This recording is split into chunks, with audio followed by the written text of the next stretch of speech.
കൂട്ടുകാരെ അസ്സലാമു അലൈക്കും. അപ്പോൾ ഇന്നത്തെ പുതിയ വീഡിയോയിലേക്ക് എല്ലാവർക്കും സ്വാഗതം.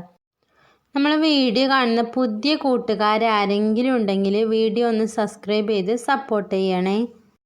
അപ്പോൾ ഇന്നത്തെ നമ്മളെ വീഡിയോ മിഅ്റാജ് നോമ്പിൻ്റെ വിശേഷങ്ങളാണ് കേട്ടോ. അപ്പോൾ ഇതാ ഒരു ഉച്ച സമയമൊക്കെ ആയിട്ടുണ്ട് കേട്ടോ. അപ്പോൾ കുറച്ച് ബീഫൊക്കെ വാങ്ങിയിനി. അപ്പോൾ അത് പുറത്ത് അടുപ്പത്ത് മൺചട്ടിയിലൊക്കെ വെക്കാമെന്ന് കരുതിയാണ്ട് നേരത്തെ തന്നെ തീയൊക്കെ മൂട്ടാണ് കേട്ടോ. അപ്പോൾ ഈ ഒരു സമയമൊക്കെ ആയപ്പോഴേക്ക് കുളിയും അതേപോലെ തന്നെ ളുഹാ നിസ്കാരമൊക്കെ കഴിഞ്ഞിന് കേട്ടോ.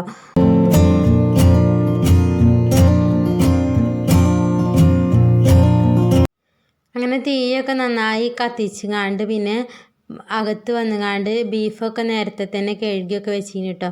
അതൊക്കെ ഒരു ചട്ടിക്കൊക്കെ ഇട്ട് കൊടുത്തിട്ടുണ്ട്. എന്നിട്ട് പിന്നെ ചെറിയ ഉള്ളിയും വെളുത്തുള്ളി ഇഞ്ചി അതേപോലെ തന്നെ പച്ചമുളകും നന്നായിട്ട് ചതച്ചെടുത്തതാണ് കേട്ടോ. അത് ആദ്യം ഇട്ട് കൊടുത്തിട്ടുണ്ട് ബീഫിക്ക്. എന്നിട്ട് നമുക്ക് ഇതിക്ക് മസാലപ്പൊടികളൊക്കെ ഒന്ന് ഇട്ട് കൊടുക്കാം കേട്ടോ. പിന്നെ കറിവേപ്പില ഉണ്ടെങ്കിൽ കറിവേപ്പില ഇട്ട് കൊടുക്കുന്നുണ്ട്. പിന്നെ ഇതിക്ക് സവാളയും തക്കാളിയും ഒന്നും ഇട്ട് കൊടുക്കണില്ല. സാധാരണ സവാളയും തക്കാളിയൊക്കെ ഇട്ട് കൊടുക്കലുണ്ട് കേട്ടോ. അപ്പോൾ അതൊക്കെ ഇട്ട് കൊടുക്കുമ്പോൾ കുറച്ചും പാടെ ഗ്രേവി ഉള്ള മാതിരി കിട്ടും. അപ്പോൾ ഇന്ന് ഞാൻ അധികം ഗ്രേവിയൊന്നും ഇല്ലാതെ നമ്മൾ വരട്ടിക്കാണ്ടാണ് കേട്ടോ ബീഫ് എടുക്കുന്നത്. അപ്പോൾ ഞാൻ അതിക്ക് കുറച്ച് ഉപ്പ് ഇട്ട് കൊടുത്തിട്ടുണ്ട്. പിന്നെ ബീഫ് മസാലയാണ് കേട്ടോ പിന്നെ ഇട്ട് കൊടുത്തത്. പിന്നെ കുറച്ച് തുള്ളി മല്ലിപ്പൊടി ഇട്ട് കൊടുത്തിട്ടുണ്ട്. പിന്നെ കുറച്ച് ജീരകപ്പൊടിയും പിന്നെ കുറച്ച് മുളക് പൊടിയും മഞ്ഞൾപ്പൊടിയും ഒക്കെ ഇട്ട് കൊടുത്തുങ്ങാണ്ട് കുറച്ച് പച്ച വെളിച്ചെണ്ണ അതിൻ്റെ മുകളിൽ കൂടെ ഒഴിച്ച് കൊടുത്തുങ്ങാണ്ട് നന്നായിട്ട് കൈകൊണ്ട് മിക്സാക്കി എടുക്കുന്നുണ്ട് കേട്ടോ.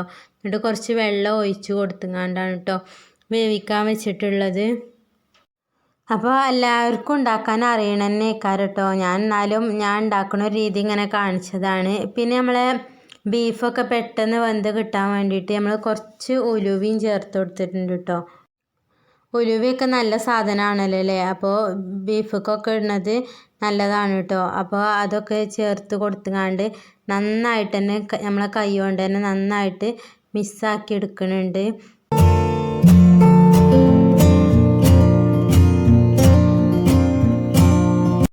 അങ്ങനെ ബീഫൊക്കെ ഞാൻ പുറത്ത് അടുപ്പത്ത് കൊടുന്ന് വെച്ചിട്ടുണ്ട് കേട്ടോ.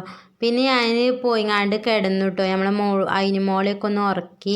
എന്നിട്ട് പിന്നെ ഒരു 3 മണിയൊക്കെ ആയിട്ടാണ് കേട്ടോ പിന്നെ അടുപ്പത്തേക്ക് വരുന്നത്. അപ്പോഴേക്ക് നമ്മളെ ബീഫൊക്കെ നന്നായിട്ട് വെന്ത് റെഡി ആയിട്ടുണ്ട് കേട്ടോ. അതിൻ്റെ അടിയിൽ ഇടയ്ക്ക് വന്നുകാണ്ട് ഇളക്കിയൊക്കെ കൊടുത്തിന് കേട്ടോ അടി പിടിക്കാതെക്കാൻ വേണ്ടിയിട്ട്. അപ്പോൾ നന്നായിട്ട് വെള്ളമൊക്കെ വറ്റി നല്ല അടിപൊളിയായിട്ടുണ്ട് കേട്ടോ ബീഫ്. അങ്ങനെ പിന്നെ ഞാൻ അതിൻ്റെ ഇടയിൽ നമുക്ക് ഉപ്പേരി ഉണ്ടാക്കിയെടുക്കാൻ വേണ്ടിയിട്ട് പച്ച പപ്പായ ഉണ്ടല്ലോ അതൊക്കെ ഒരു മുറി ഉണ്ടായിന് കേട്ടോ. അതൊക്കെ അരിഞ്ഞ് റെഡിയാക്കി വെച്ചിരുന്നു. ബീഫ് റെഡിയായിട്ട് ഈ ഒരു അടുപ്പത്ത് തന്നെ കൊടുന്ന് വെക്കാമെന്ന് കരുതിയിട്ട് കേട്ടോ. അപ്പോൾ അതും ഞാൻ അരിഞ്ഞിട്ട് വേറൊരു ചട്ടിയിലിട്ട് കൊടുത്തിട്ടുണ്ട് കേട്ടോ. കുറച്ച് ഉപ്പും കുറച്ച് പച്ചമുളകൊക്കെ കീറിയൊക്കെ ഇട്ടുങ്ങാണ്ട് അതും അടുപ്പത്ത് കൊടുന്ന് വെച്ചിട്ടുണ്ട്. അപ്പം ഞാൻ അതൊക്കെ അവിടെ കടന്ന് വേകട്ടെ. പിന്നെ നമ്മൾ കറി ഉണ്ടാക്കിയെടുക്കണത് മത്തൻ കറിയാണ് കേട്ടോ. അപ്പം മത്തനൊക്കെ ഞാൻ നന്നായിട്ട് കഴുകിയിട്ട് കുക്കറിൽ ഇട്ട് കൊടുത്തിട്ടുണ്ട് കേട്ടോ. കുറച്ച് വെള്ളം ഒഴിച്ച് ഉപ്പും അതേപോലെ തന്നെ തുള്ളി മഞ്ഞൾപ്പൊടി ഇട്ടുകാണ്ട് വേവിക്കാൻ വെച്ചിരുന്നു. മത്തൻ കറി തേങ്ങ കരച്ച് ഒഴിച്ച് കൊടുത്തിട്ടുണ്ട്. ഇനി അത് കഴിഞ്ഞ് ഒരു ചട്ടി ഞാൻ ഗ്യാസ് അടുപ്പുമ്മ വെച്ച് കൊടുത്തിട്ടുണ്ട് കേട്ടോ. അപ്പോൾ നമ്മളെ പപ്പായും അതേപോലെ തന്നെ മത്തൻ കറിയൊക്കെ ഒന്ന് കടുകൊക്കെ ഒന്ന് പൊട്ടിച്ച് ഒഴിച്ച് കൊടുക്കാൻ വേണ്ടിയിട്ട്. അപ്പോൾ കുറച്ചധികം തന്നെ വെളിച്ചെണ്ണയൊക്കെ ഒഴിച്ച് കുറച്ചധികം കടുകൊക്കെ ഇട്ട് കൊടുത്തുകൊണ്ട് രണ്ടുക്കും അതിൽ നിന്ന് തന്നെ ഒഴിച്ച് കൊടുക്കുകയാണ് കേട്ടോ. മത്തൻ കറിക്കും ഒഴിച്ച് കൊടുത്തിട്ടുണ്ട് പപ്പായക്കും ഒഴിച്ച് കൊടുത്തിട്ടുണ്ട് കേട്ടോ. ഇനി ആ ഒരു ചട്ടിയിൽ തന്നെ കുറച്ച് പപ്പടവും പൊരിച്ചെടുക്കുന്നുണ്ട് മുട്ടയും പൊരിച്ചെടുക്കുന്നുണ്ട് കേട്ടോ. പിന്നെ കുറച്ച് നമ്മൾ ചമ്മന്തി ഉണ്ടാക്കിയെടുക്കുന്നുണ്ട്. അതിന് വേണ്ടി ചീരുള്ളിയൊക്കെ ഒന്ന് മൂപ്പിച്ചെടുക്കണമുണ്ട് കേട്ടോ. ഞാൻ ഗ്യാസ് അടുപ്പുമ്മ പണിയെടുക്കുമ്പോൾ എങ്ങനെയാണ് കേട്ടോ ഒറ്റ വട്ടം തീ കത്തിക്കുമ്പോൾ തന്നെ എന്തൊക്കെ അടുപ്പുമ്മ ഉണ്ടാക്കിയെടുക്കാനുണ്ടോ അത് ഫുള്ളായിട്ട് ഒറ്റ ട്രിപ്പ് തന്നെ ഉണ്ടാക്കിയെടുക്കും കേട്ടോ. അപ്പോൾ ഇതാ നമ്മളെ കറിയും അതേപോലെ തന്നെ ഉപ്പേരിയും കടുകൊക്കെ പൊട്ടിച്ചെടുക്കലൊക്കെ കഴിഞ്ഞപ്പോഴത്തേന് കുറച്ച് പപ്പടം പൊരിച്ചെടുത്തു. അതേപോലെ തന്നെ കുറച്ച് നമ്മൾ ചമ്മന്തി ഉണ്ടാക്കിയെടുക്കാൻ കുറച്ച് ചെറിയ ഉള്ളി ഒന്ന് വാട്ടിയെടുക്കുന്നുണ്ട് കേട്ടോ. അതേപോലെ തന്നെ 2 വെള്ളക്കാന്താരി ഇട്ട് കൊടുത്തിട്ടുണ്ട് കേട്ടോ. അതും ഒന്ന് നന്നായിട്ട് വാട്ടിയെടുക്കുന്നുണ്ട്. എന്നിട്ട് നമ്മൾ പുളിയൊക്കെ ഇട്ടുകൊണ്ടാണ് കേട്ടോ ഈ ഒരു ചമ്മന്തി ഉണ്ടാക്കിയെടുക്കുന്നത്. അപ്പോൾ നല്ലൊരു ടേസ്റ്റുള്ളൊരു ചമ്മന്തിയാണ് കേട്ടോ. അങ്ങനെ ഇതാ ആ ഒരു ചട്ടിയിൽ ഒരു മുട്ടയും പൊരിച്ചെടുക്കുന്നുണ്ട് കേട്ടോ.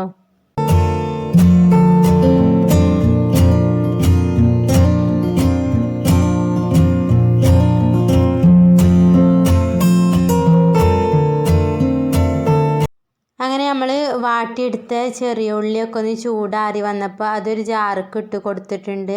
പിന്നെ നമ്മൾ ചെറിയൊരു നെല്ലിക്കൻ്റെ വലുപ്പത്തിലുള്ള കുറച്ച് പുളി എടുത്തുകൊണ്ട് ഇട്ട് കൊടുത്തിട്ടുണ്ട്. പിന്നെ അതിക്ക് കുറച്ച് ഉപ്പും അതേപോലെ തന്നെ കുറച്ച് മുളകും പൊടിയും ഇട്ട് കൊടുത്തുകൊണ്ട് നന്നായിട്ടൊന്ന് അരച്ചെടുക്കുന്നുണ്ട് കേട്ടോ.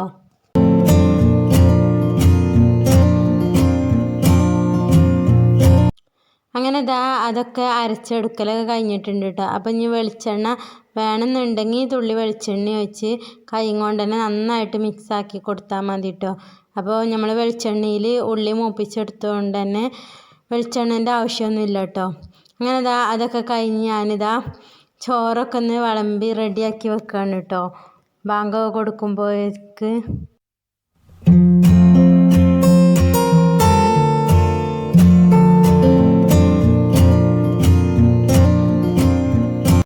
അങ്ങനെ കുറച്ചധികം വിഭവങ്ങളൊക്കെ ഉണ്ടായതുകൊണ്ട് തന്നെ ഞാൻ ഒരു വാഴൻ്റെ ഇലയിലാണ് കേട്ടോ അതൊക്കെ ഒന്ന് അറേഞ്ച് ചെയ്ത് വെക്കണത്. അപ്പോൾ ഇതാ 2 പപ്പടം വെച്ച് കൊടുത്തിട്ടുണ്ട്, കുറച്ച് പപ്പായ ഉപ്പേരി ഇട്ട് കൊടുത്തിട്ടുണ്ട്, പിന്നെ ഒരു മുട്ടയും പൊരിച്ചെടുത്തിന് കേട്ടോ അതും വെച്ച് കൊടുത്തിട്ടുണ്ട്.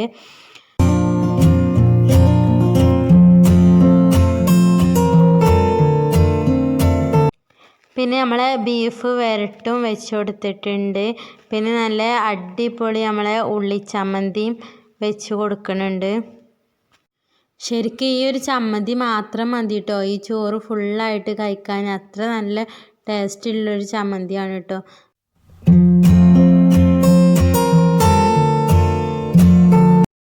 അങ്ങനെ പിന്നെ നമ്മൾ തേങ്ങയൊക്കെ അരച്ച് വെച്ചിട്ടുള്ള മത്തൻ കറി ഒഴിച്ച് കൊടുത്തിട്ടുണ്ട് കേട്ടോ.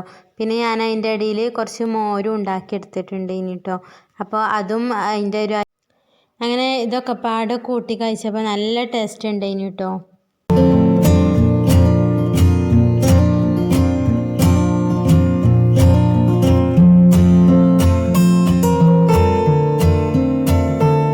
അങ്ങനെ പിന്നെ അതാ കുറച്ച് നേരമൊക്കെ കഴിഞ്ഞപ്പോഴേക്ക് ബാങ്കൊക്കെ കൊടുത്തിരുന്നു കേട്ടോ.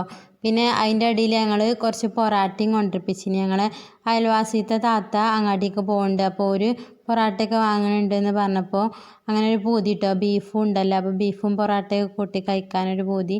അപ്പോൾ കുറച്ച് പൊറാട്ടയും കൊണ്ടിരിപ്പിച്ചിന് കേട്ടോ. അങ്ങനെ പിന്നെ ഞങ്ങളെല്ലാവരും പാടെ കൂടി നോമ്പൊക്കെ തുറന്ന് ചായയൊക്കെ കുടിച്ചു കേട്ടോ. എന്നിട്ടാണ് പിന്നെ നിസ്കരിക്കാനൊക്കെ നിന്നിട്ടുണ്ടായിരുന്നത്. അപ്പോൾ ഇതാ നമ്മൾ അതിനുമോളും ഉണ്ട് കേട്ടോ.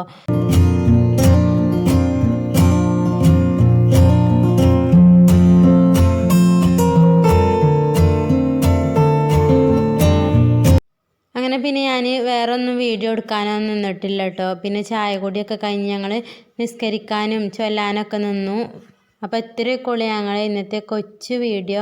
ഇഷ്ടപ്പെട്ട എല്ലാവരും ലൈക്ക് ചെയ്യാനും കമൻറ്റ് ചെയ്യാനൊന്നും മറക്കരുത്. അപ്പോൾ നാളെ പുതിയൊരു വീഡിയോ ആയിട്ട് വരാം ഇൻഷാ അല്ലാ. Thank you for watching.